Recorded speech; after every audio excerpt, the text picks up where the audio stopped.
Hi guys, so today I want to start a new section on my channel. It's called Story Time, and this is for the kiddos. So if you have a kid, you better put him to watch because I'm going to be reading this story here.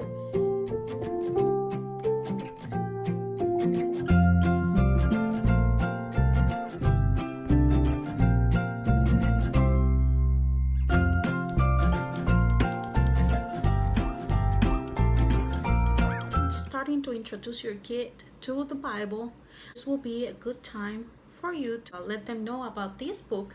And this is Peter's Perfect Prayer Place by Stephen Kendrick and Alex Kendrick, illustrated by Daniel Fernandez. And yes, it is a good book that talks about finding the perfect prayer place for Peter. Can you help me? Yes? Good. Let's start. How do I find the perfect place where God will really hear me? Come along as Peter searches high and low for the perfect place to pray and makes a big discovery. God is always listening, no matter where you are. And that is true, guys.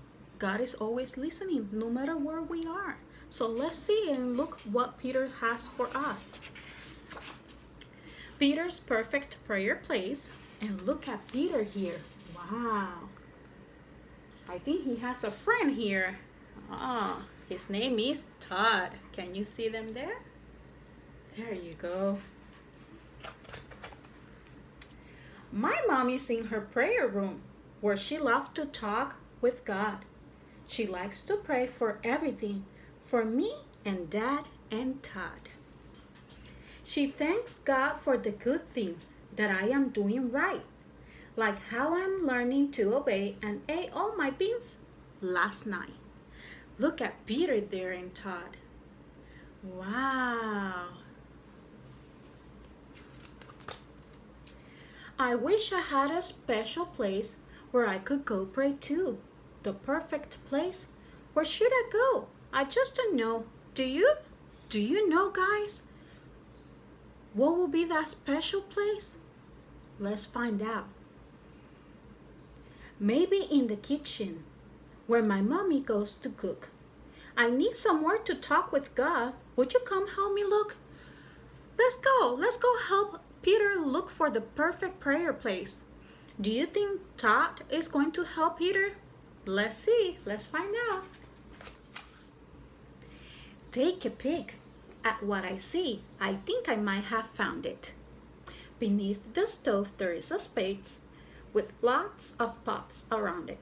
I'll sneak right in the middle with a snack and drink each day and talk to God while I'm inside. Can this be where I pray? Oh no! These pans are clinging and way too loud already. And what if Mommy needs these pots to make soup or pescetti? How will I pray when Mommy cooks? It's not where I should be. And what if the kitchen starts to smell like fish or broccoli? Look, all those pots. Look at Peter here. Do you think he's in the perfect place to pray? I don't know. All those pots seem kind of dangerous. Let's see. Yippee! In here is better. And this tent is just my size. When I pray, I'll wear my helmet to protect me from bad guys. But I can't find the light switch, and Todd looks dark and gray. Does God still hear me in the dark? Whose bright idea was this anyway? Todd is like wondering if that will be a good idea. It seems nice to have that tent inside his room for him to pray, huh? Kinda cozy. My backyard is much better. I can see and breathe fresh air. God can watch me while I swing and hear my every prayer. But it's really busy out here. Lots of noises in this world.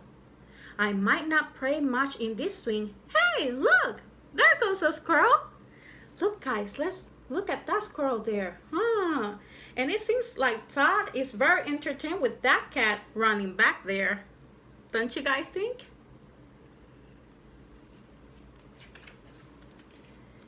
Or maybe that's my special place, to pray there on that limb. I'll climb up higher close to God and sing a song to Him. But I don't want to sleep up there. I'll stay on the ground instead. I'm really not afraid of heights, just of falling on my head. That seems kind of dangerous. What do you think, guys? Up there on that tree? Beautiful view, but a little bit of danger. Back in my bed's the place to pray. It's safe and not too high, and I can talk to God while undercover like a spy. My pillow's soft, it's not too loud, and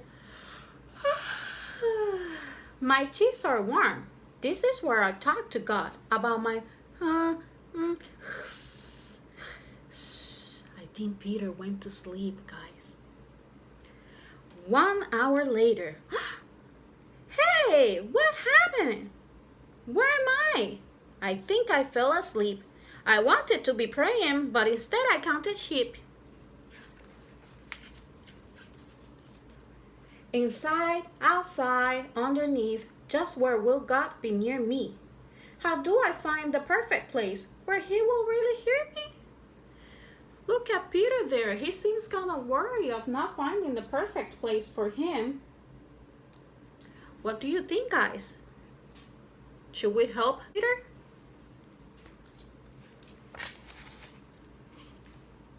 Then Daddy says, it's great to pray and have a favorite place, like kneeling by your bed or another quiet space. But God can see you and hear you, son, no matter where you pray. You can talk to Him from anywhere at any time of day. Look at his mommy and daddy just right there for Peter to help him find a perfect place for him to pray.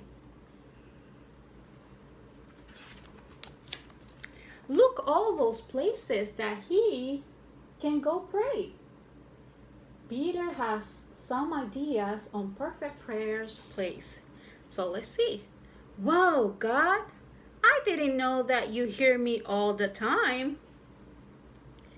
With such a perfect God like you, each place I pray is fine. I think I'll pray here in my room. Though you are with me when I leave, because where I am is where you are, and that's the perfect place for me. Just right in his room was the perfect place for Peter. Look at him praying right there.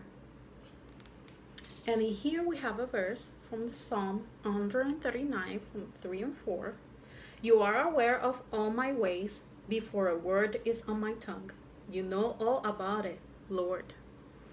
And in here, down here we have from Mark 10:14. Let the little children come to me. Don't stop them, for the kingdom of God belongs to such as these. And this was a good story. But if you want to do a little bit more for God, just to help you learn how to pray and find that perfect place, you might want as well do this activity right here. So let's go through it. Remember, but when you pray, go into your private room, shut your door, and pray to your Father who is in secret. And your Father who sees in secret will reward you. Matthew 6:6. We can read. While Jesus was on earth, he spent a lot of time praying to God. Read Matthew 26:36 and Mark 14:32, and your mom or dad can help you find the verses in the Bible. These two verses in the Bible tell us about one of Jesus' favorite places to pray, the Garden of Gethsemane. Sometimes he chose to pray in a quiet place like the garden so that he could be alone and talk to God easily. Because of our relationship with Jesus, we get to pray to God too. And no matter where we are, God hears us. Think what we want to think from this story. Have you prayed in any of these same places where Peter tried to pray? Where is your favorite place to pray and why? Why, guys? Did you find your perfect prayer place? How is praying different than talking to your friends? How is it the same? Can you name 10 different places where you could pray each day? Count them on your fingers. Did you know there are different types of prayers? Think about if God has heard these prayers from you. And these are the prayers. A prayer that says thank you to God. We should always say thank you to God for everything. A prayer asking God to help someone else. A prayer asking God for his blessing or protection. A prayer that praises God and says, I love you to him. A prayer that says, I'm sorry. And those are some of the ideas that you guys can do. And I hope you guys enjoy this story. And if you want to do the activity, don't forget to ask mom or daddy to help you to answer those questions and to help you find the perfect prayer place for you. Yes, it is important. So I hope you guys have a good day. See you later. Bye-bye.